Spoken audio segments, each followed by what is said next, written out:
이현우 기자의 월드아이 시작하겠습니다. 오늘은 엔화와 엔저 현상에 대해서 이야기를 해볼까 하는데 얼마 전에 이제 100엔당 851원대까지 떨어지면서 1983년 이후 38년 만에 엔화가 최저치를 기록하면서 이제 슈퍼 엔저라는 말이 나왔잖아요. 네, 그랬죠. 그러다가 이제 지난 13일에 트럼프 총격 사건 이후부터 이제 뭔가 좀 엔저 현상의 어떤 변화의 조짐이 나타나고 있다, 이런 이야기가 있는데, 이제 오늘 지금 이 녹화 시점 22일 기준에 오전에는 제가 찾아보니까 883원대를 기록했는데 지금 이제 녹음하는 이 오후 시간은 882원으로 살짝 뭐 1원 정도 떨어지긴 했습니다. 뭐 어쨌든 880원대는 이제 유지하고 있는 것 같아요.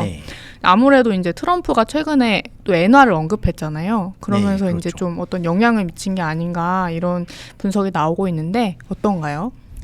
네, 지금 뭐 직접적으로 가격에 영향을 끼치고 있는 거는 이제 트럼프 전 대통령이 총격 사건 이후죠. 지난 16일 날 이제 유세 과정에서 엔화를 좀 크게 언급을 한 게 상당히 영향을 끼쳤다, 이런 분석이 나오고 있습니다.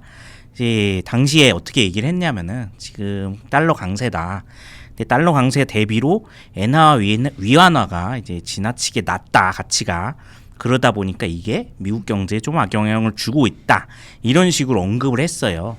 그러니까 한마디로 얘기하면은 엔저가 지금 장기간 지속이 되니까 수출 시장에서 미국 제품들이 이제 일본 제품들에 비해 경쟁력이 약해졌다, 이걸 지금 대놓고 지적을 한 셈인데요. 오늘 나온 뉴스입니다만 바이든 대통령이 후보 사퇴를 또 선언을 했죠. 근데 트럼프 전 대통령 지지율이 이제 얼마나 더 빠질지 아직 이제 불투명한 상황이란 말이죠. 그리고 이제 공화당 내에서 지지율은 굉장히 견고한 상황입니다. 그리고 이제 총격 사건 이후에 표가 굉장히 많이 모여 있죠. 그러다 보니까 트럼프 전 대통령이 진짜 재집권을 할 경우에 이제 엔저와 같은 이제 달러 환율도 마찬가지지만 전반적인 미국의 환율 정책에 큰 변화가 있을 것이고, 그렇게 되면은 엔화와 위안화에 대해서는 절상 압력이 좀 커지지 않겠냐, 이런 기대감들이 모이니까 단기간의 변동성이 굉장히 커졌다, 이런 해석이 나오고 있습니다. 저희가 본격적인 얘기를 하기 앞서서 네. 제가 얼마 전에 이제 엔저랑 관련해서 좀 재밌는 기사를 하나 봤거든요. 네. 그래서 기사 제목이 조기 은퇴의 꿈을 엔저가 망쳐놨다, 이런 제목이었어요. 아, 네. 네. 뭔지 아시는 것 같은데, 네. 일단 45세 그 남성이 그 일본인 남성이죠. 9억이라는 큰 돈을 모았는데 이제 기사에 따르면 이 남자가 파이어족이 되려고 지난 뭐 21년간 뭐 안 입고 안 먹고 안 쓰면서 뭐 기사를 보니까 삼시세끼 계란말이만 먹었다 그러더라고요. 그랬죠. 그러면서 정말 열심히 돈을 모았는데 이제 엔화 가치가 떨어지면서 내 파이어족의 꿈도 날아갔다, 뭐 이런 내용이었어요. 이 기사 혹시 보셨어요? 네, 일본에서도 굉장히 화제가 됐고 우리나라뿐만 아니라 전 세계적으로 좀 많이 화제가 됐던 기사였죠. 이분 말씀은 본인이 이제 1억엔 정도를 모았는데 내가 모을 때만 해도 10억 원 정도 됐는데 우리나라 돈 가치로 따지면, 근데 엔저가 심해지니까 이게 이제 8억 5천 정도로 떨어졌다. 그래서 난 너무 억울하다, 이런 내용이었는데요.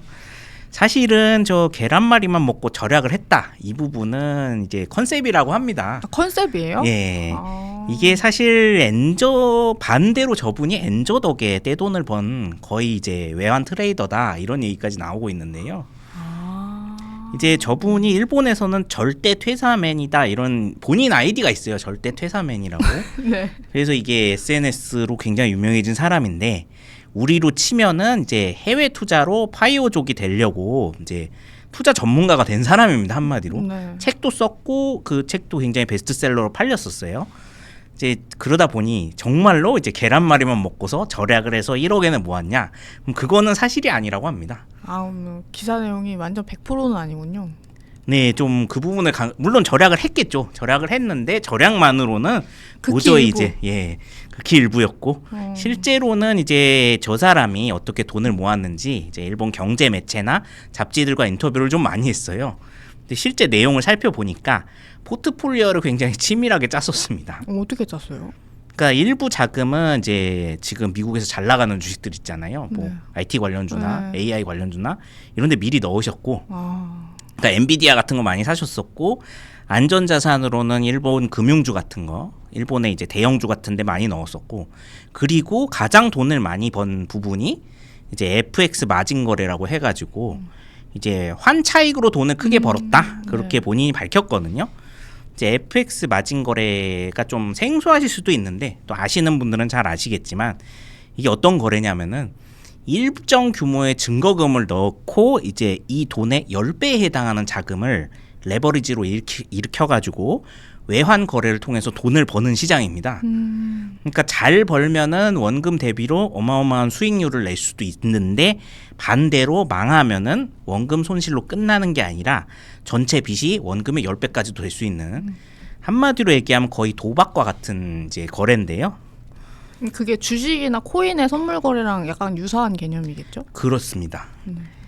특히 이 사람이 이제 엔저 상황을 많이 이용을 했어요. 반대로 생각을 하면은 이제 엔화로 레버리지를 일으킨 다음에 뭐 달러를 사가지고 그 이후에 뭐 이걸로 멕시코 페소화에 재투자를 하거나 아니면 이제 유로화에 재투자를 하거나 그 당시에 이제 단기간에 이 유로화나 페소화가 많이 올랐었거든요. 빠졌다가 그래서 이런 이제 방식으로 돈을 벌었는데 솔직히 얘기하면은 엔저 때문에 이분이 망한 게 아니라 전형적으로 엔저 덕분에 우리 속된 말로 하면 환치기로 돈을 많이 버신 셈이에요. 이런 식으로 돈을 버는 거를 경제 용어로 엔캐리 트레이드라고 합니다. 제로 금리 상황인 일본에서 엔화로 이제 레버리지를 일으키면은 이제 빚이 생겨도 상환할 때 이자 부담이 굉장히 적잖아요. 그리고 이 돈으로 이제 상승률이 높은 뭐 미국 주식을 사거나 아니면 채권을 사거나 달러를 사들이거나 다른 외환을 사고 파는 거래를 하면서 이제 돈을 크게 번다는 얘기예요.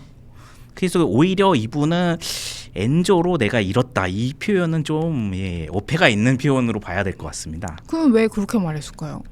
아마도 지금 상황에서는 이분이 또 유튜버로 또 유명하신 분이거든요. 아... 그러다 보니까 아마 전반적으로 관심을 좀 더 끌고 싶어서 이제 아니, 제목은 그렇게 달았던 모양이에요. 자기가 실수를 해서 잃었다고 말하고 싶진 않고 뭔가 이 사회적 현상 때문에 이렇게 돌린 건가? 뭐 그럴 수도 있는데 사실 그 부분보다는 이분이 또 책을 많이 쓰셨기 때문에 본인의 이제 홍보를 많이 하면서 이제 이분이 그 사진을 많이 찍어서 되게 유명해지셨거든요. 자기 식사 사진 이렇게 해서 내가 그렇죠. 이렇게 해서 내가 모았다. 두부만 먹었다. 이런 식으로 해가지고 했던 분이라 아마 좀 더 자극적으로 제목을 뽑은 게 아닌가 그렇게 생각됩니다. 절대 퇴사맨. 네, 그렇습니다. 알고 보니 근검절약의 아이콘이 아니라 그냥 전문 트레이더다. 엔저를 매우 잘 활용한 유튜브도 하시고 책도 많이 쓰셨다 하니까 저도 한번 찾아보고 싶어요. 근데 이게 듣다 보면 결국에 이제 이런 트레이드 하시는 분들한테는 트럼프가 당선되는 게 좋은 거죠. 궁극적으로. 궁극적으로 봤을 때 뭐 포트폴리오를 어떻게 짜느냐에 달렸지만 전반적으로는 이제 트럼프가 만약에 당선이 되게 된다면은 뭐 세계 경기적인 측면에서는 지금보단 상황이 호전될 거다. 왜냐하면 아무래도 경제 친화적인 인물이기 때문에 뭐 정책 규제도 많이 내려줄 거고 뭐 아니면은 이제 코인 시장의 경우에도 이제 규제를 많이 낮춰주겠다고 본인이 공약으로 내세웠기 때문에 그래서 아무래도 투자하는 사람들은 선호하는 경향이 있습니다. 결국에는 이제 계란말이만 먹고 한 게 아니라 이제 엔저를 잘 활용해서 네. 자신의 어떤 투자적 재능까지 잘 활용해서 이제 재산을 모으신 분인데, 근데 사실 이런 선물 투자나 이런 FX 마진 거래라는 게 아무나 할 수 있는 건 아니잖아요. 네, 그렇죠. 어느 정도 물론 공부도 해야 되겠지만 운도 따라야 되고 네. 어떤 되게 우리가 이렇게 통제할 수 없는 많은 요건들이 제가 봤을 때 있어야 된다고 생각을 하는데 네. 제가 듣기로는 일본 분들은 그렇게 저축 말고는 특별하게 재테크를 막 많이 한다고는 안 들었거든요. 네. 뭐 주식 거래라든지 코인 거래라든지 그렇게 한국인만큼 그렇게 하지 않는 걸로 알고 있는데, 이렇게 만약에 엔저 상황이 좀 길어진다면은 그런 일본 국민들은 좀 힘들지 않을까 이런 생각을 좀 해봤어요. 네, 아무래도 이제 일본도 우리나라도 마찬가지지만 대부분의 뭐 생필품, 뭐 석유 같은 자원부터 해서 거의 모든 걸 외부에서 수입을 하기 때문에 결국에는 자국 통화 가치가 낮아지면은 인플레이션이 크게 발생할 수밖에 없습니다. 그렇죠. 그럼 그 고통이 이제 국민들에게 이제 돌아가기 때문에 국민들은 상당히 힘들어질 수밖에 없죠. 근데 이제 아베노믹스가 시작이 되면서부터 사실은 이 엔저 현상이 계속 굉장히 오랫동안 10년 넘게 계속됐는데, 실제로는 이제 아베노믹스 정책이 시작이 된 거는 2013년 1월부터입니다. 그때부터 엔화 가치가 굉장히 많이 떨어졌는데요. 2012년 12월까지 엔화가 이제 평균 가격이 1,515원 정도 했어요. 근데 그거를 생각하면은 지금 850원대까지 내려갔었으니까 거의 뭐 반토막이 났었던 상황이죠. 문제는 이제 말씀드렸듯이 이렇게 슈퍼 엔저 상황이 장기간 지속이 되면은 국민들은 이제 월급은 거의 오르지 않는데 물가가 어마어마한 속도로 뛰니까 사람들은 불안 심리가 커지고 그러면 이제 소비를 더욱 줄이고 이제 투자할 여력이 없는 거예요. 그러다 보니까 돈을 그냥 계속 저축을 하는 상황이 되고 그러면은 문제가 생기는 것이 일본 정부가 사실은 무제한 양적 완화 정책을 계속 밀어붙이는 이유는 시중에 이렇게 돈을 풀면 소비가 살아나고 이제 경기 순환이 되기를 기대를 해서 한 건데 실제로는 사람들이 이렇게 투자도 못하고 이제 소비도 못하게 되면은 내수 경기가 이제 활성화되기가 어렵습니다. 그래서 이제 아베노믹스에 굉장히 비판적인 일본 언론들도 많아요.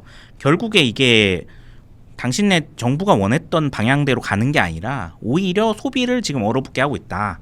그래서 일부 언론들에서는 이게 다메노믹스다.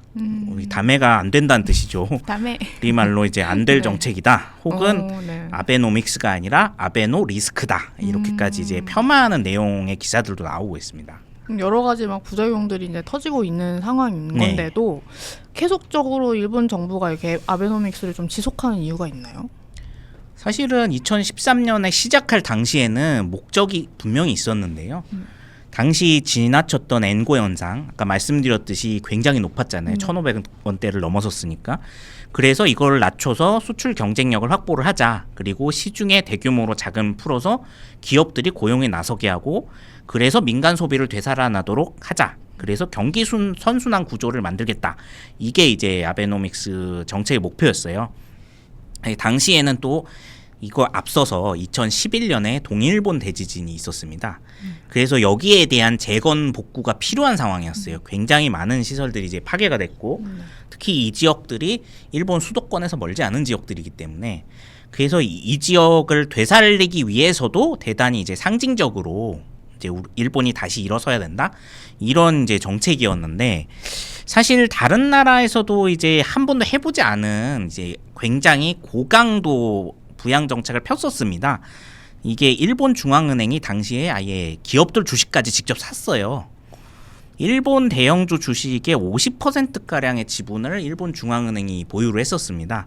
사실상에 이거는 거의 뭐 대기업들을 국가가 직접 뭐 국유화한 거나 마찬가지 상황까지 갔는데요. 그러다 보니까 이제 미국이나 유럽에서는 이게 너희가 겉으로는 이제 무제한적 양적 완화 정책이라고 말은 그렇게 하는데 중앙은행이 이제 기업의 주식까지 사주게 되면은 이거는 정부가 보조금을 퍼주는 정책과 마찬가지다. 이런 비판까지 제기가 됐었습니다. 그러니까 한마디로 얘기해서 뭐 EU나 미국이나 이런 나라들과 비교를 했을 때 여기서 이제 가격 경쟁력이 생기기 때문에 그러면 이건 공정 경쟁을 해치는 게 아니냐. 이런 비판을 들으면서까지 이거를 감수하면서까지도 계속 밀어붙였던 거예요. 그게 어쨌든 뭐 일부 효과가 나오기도 했습니다. 정부가 이제 결국엔 주식을 이렇게 사들이면서 지금 니케이 지수 보시면 알겠지만 얼마 전에 4만 선을 뚫었었잖아요. 그리고 해외에서도 굉장히 많은 자금이 들어왔고 그거에 따라서 이제 고용도 많이 늘어나긴 했어요. 이제는 뭐 지금 우리나라랑 완전 정반대 현상으로 일본은 뭐 대기업, 중소기업 가릴 것 없이 구인난이 오히려 심해진 상황이죠. 최저임금도 많이 올랐고요. 다만 이제 정부 부채가 어마어마하게 올라갔는데요. IMF가 집계한 지난해 일본 정부의 GDP 대비 부채 비율이 255%를 찍었습니다. 전 세계 1위를 기록했어요. 미국이 122% 정도고 이제 2위가 이탈리아 정도인데 이탈리아도 137% 정도밖에 되지 않거든요. 거기에 비하면 정말 글자 그대로 2배 이상 높은 셈이에요. 아마 다른 나라 같으면은 벌써 이제 이 정도면 국가가 파산할 수도 있는 위험한 상황인데 일본은 국채의 86% 이상을 일본 기업들이나 아니면 일본 내국인 투자자들이 가지고 있습니다. 해외 투자자들의 보유 비율이 14% 정도에 불과해요. 그러다 보니까 이제 모라토리엄 같이 위험한 상황까지는 벌어지기 어렵다. 그래서 이거를 유지를 하고 있다. 이런 얘기가 나오고 있는 것이죠. 지금 뭐 모라토리엄까지 가는 일은 아직은 없다라고 하시긴 네. 했는데 근데 저희는 이제 엔화가 계속 떨어지니까 우스갯소리로 그런 말 요새 되게 많이 들려요. 이러다 일본 망하는 거 아니야? 약간 그런 말 하긴 하거든요. 네. 근데 사실 생각해보면 일본이 망하면 솔직히 가장 많은 타격을 받는 게 저는 한국이라고 생각을 해요. 네, 그렇죠. 한국도 많이 어, 타격을 받죠. 네. 실제로 이게 계속적으로 엔저거 현상이 좀 지속이 된다면 네. 한국 경제는 어떤 영향을 미치게 될까요? 우리나라 경제는 뭐 극단적인 뭐 일본 경제가 완전히 뭐 파산을 한다거나 그런 상황까지를 고려를 하기는 어렵지만 그렇죠. 당장 사실 가장 큰 문제는 우리나라랑 일본 간의 수출 경합도가 아직 있는 분야들이 존재를 합니다. 네. 이게 결국엔 엔저가 계속 이어지면은 트럼프가 지적을 했듯이 우리나라도 이제 수출 경쟁력이 일본 대비 약화되는 문제가 당장 닥쳐오는데요. 네. 전체적으로 우리나라와 일본 간 수출 경합도는 뭐 과거에 비해서 많이 내려갔다고 합니다. 지난해 기준으로 0.458 정도다 이렇게 얘기를 하는데 이게 보통 1이 되면은 굉장히 심한 거고 1에 가까울수록 0.5 아래로 내려가면은 아주 심한 편은 아니다 이런 평가를 하거든요.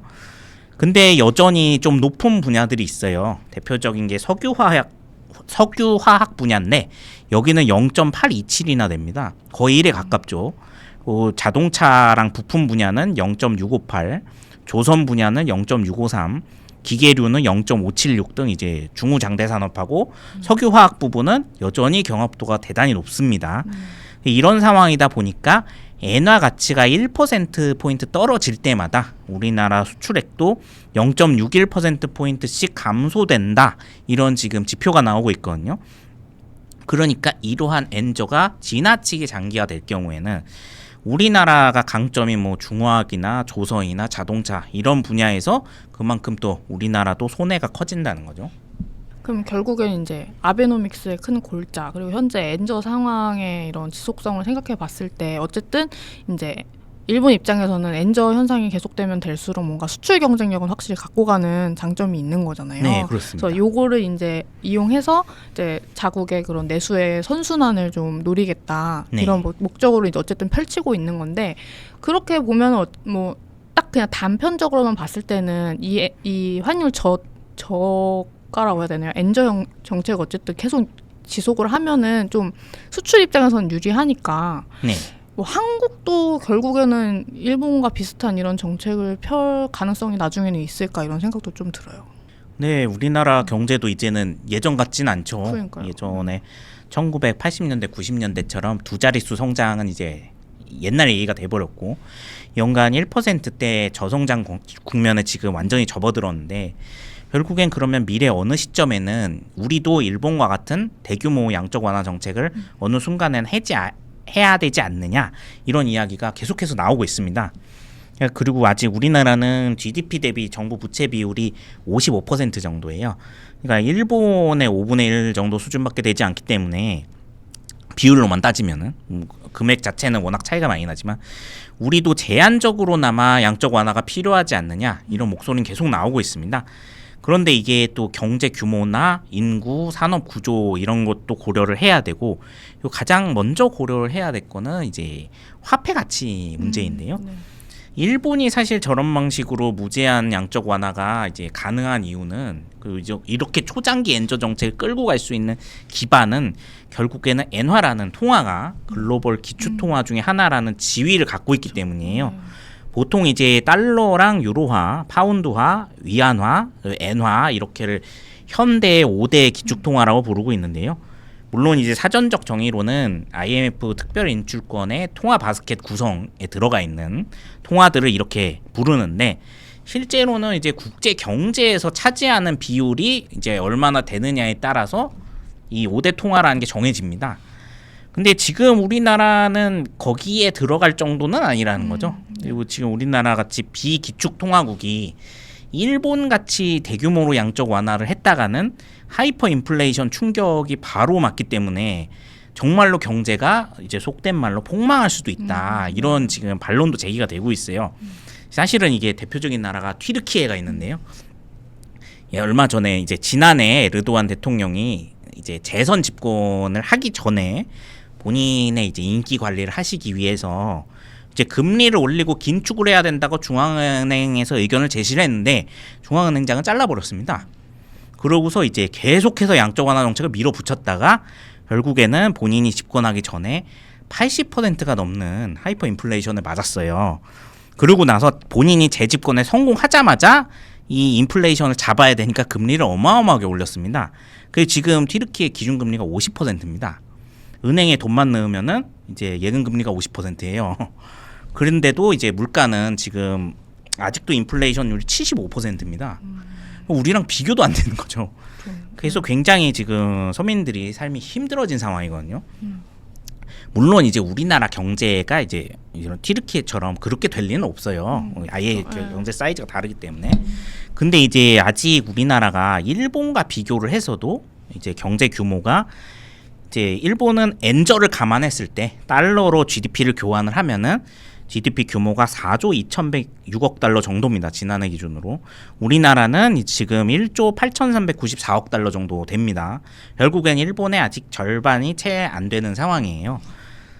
그런 상황에서 봤을 때는 앞으로 경제 규모가 지금보다 훨씬 더 커져야 되고, 그리고 고성장 기회가 다시 한번 찾아오고, 그리고 그런 이제 우리나라가 완전히 선진국 반열에 들어갈 수 있는 어떤 기회가 찾아와 줘야 되는데, 문제는 지금 뉴스에서 항상 나오는 게 이제 저성장 국면, 그리고 저출산, 그리고 그거에 따른 생산 인구 감소, 앞으로 뭐 20년 후에 인구가 뭐 1,000만 명씩 줄어들 거다, 이런 얘기들을 계속 하고 있잖아요. 근데 그러다 보니까 앞으로 우리 경제가 이제 장기 정체에 빠지거나 아니면은 위축될 가능성이 있기 때문에 획기적으로 산업 구조가 변화하거나 아니면 기술 발전이 발생을 하거나 아니면 뭐 통일과 같은 이런 완전히 판이 바뀌는 한 단계 도약할 수 있는 기회가 찾아오지 않는 이상은 우리가 일본과 같은 양적 완화 정책을 하기는 좀 어렵지 않겠나, 이런 지금 판단이 나오고 있습니다. 뭔가 말씀을 쭉 듣다 보니까 그래도 일본은 자기들 나라의 그 경제 수준이 이 네. 초장기 엔저 현상을 좀 아직은 감당할 수 있으니까 네, 그렇습니다. 지속하고 있는 거다, 이렇게 느껴지고, 한국은 사실 이걸 따라하기에는 여러 가지 측면에서 어려움이 있다, 이렇게 네. 보이는데, 근데 저희 약간 문득 드는 생각이 어떤 기사 제목들이나 네. 경제 유튜브를 보면은 이런 말을 진짜 많이 봐요. 뭐 한국은 일본보다 10년 정도 뒤처지는데 결국 한국 경제는 이제 일본 따라간다, 결국 일본 따라가게 돼 있다, 이런 말을 되게 그냥 약간 관용구처럼 많이 쓰잖아요. 네, 그렇습니다. 요 말에 대해서 기자님은 어떻게 생각하세요? 한국 경제 결국 일본 따라갈 거다, 이런 말. 그러니까 그런 측면이 없지는 않아요. 왜냐하면 네. 우리나라가 뭐 지금 1960년대 이후에 굉장히 빠른 속도로 이제 산업 발전이 이루어진 측면이나 아니면 뭐 문화적으로나 사회적으로나 전반적으로 뭐 인구 구조라든지 이런 측면에서 일본과 비슷한 속도로 가는 부분들이 있습니다. 그래서 아마 그런 얘기가 나오는데, 그럼에도 불구하고 우리나라의 경제 규모라든지 아니면은 방금 말씀드린 이제 우리나라 통화의 가치라든지, 그리고 우리나라가 처해 있는 지정학적인 문제라든지 이런 부분을 생각을 했을 때는 일본을 따라가기는 상당히 어려울 것으로 보여져요. 왜냐하면은 일본은 어찌됐든지 간에 이미 1990년 이전에 이제 GDP가 4만 달러를 찍은 나라입니다. 이게 무슨 의미냐면은 미국보다 더 먼저 1인당 국민소득 4만 달러를 찍었던 나라예요. 경제적으로 세계 2위, 3위를 다퉜던 국가고, 근데 우리나라가 과연 그러면은 앞으로 15년 내에 그 수준까지 올라갈 수 있느냐, 이거는 완전히 다른 문제거든요. 지금 우리나라는 이제 정말로 이제 뭐 프랑스나 영국이나 이런 유럽의 이제 선진국 반열에 거의 지금 들어가는 상황에 놓여 있는데, 과연 여기에 들어간 이후의 상황이 어떻게 될 거냐가 이제 앞으로 한국의 경제 체력을 결정하는 가장 큰 그 결정적 요인이 될 걸로 보여져요. 이거를 뛰어넘어서 우리가 이제 80년대, 90년대 일본처럼 정말 미국을 위협할 정도로 엄청난 경제 대국이 될 것인가, 아니면은 이제 선진국 반열에 들어선 이후에 그 다음에 계속 위축이 될 것인가, 이거는 지금 상황에서는 딱 잘라서 뭐 가능성이 있다 없다를 얘기하기는 좀 어렵기 때문에, 그래서 우리가 일본이 될 거다, 이런 얘기는 사실 어떤 측면에서 보면은 굉장히 긍정적인 뷰로 우리나라의 미래를 보는 것이다. 그렇게 말씀드릴 수 있겠습니다.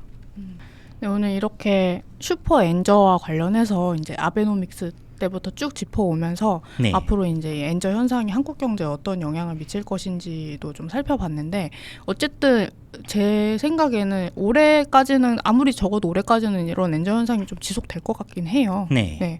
그래서 아까 초반에도 말씀 주셨지만은 이런 엔저 현상을 이제 이용해서 이제 환차익을 노리시고 이제 투자를 하시는 분들도 많으실 것 같은데 이제 마지막 질문으로는 이제 제 어렴풋한 기억으로는 네. 이제 기자님께서도 한때 이제 엔화 투자를 조금 하셨던 걸로 알고 있어요. 아, 네.